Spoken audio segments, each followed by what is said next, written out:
आपकी ख्वाहिश है बस इतनी कि ये साकी रहे हम ये चाहते हैं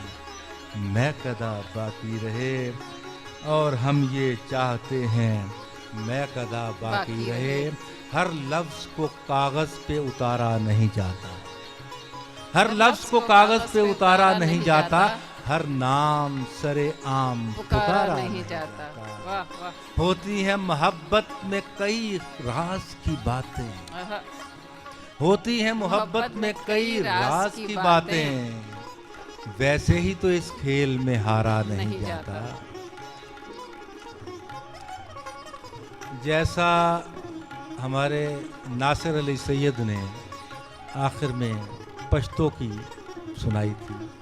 मैं सिर्फ एक शेर पंजाबी का सुना कर इजाज़त जी चाहूँगी एक शेर इरशाद उन्हें और समझ आएगा ये बहुत आसान है आखिरी शेर है उन्हें वेख्या ए बस उन्हें वेख्या ए बस मुँहों क्या कुछ नहीं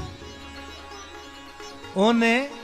वेख्या ए बस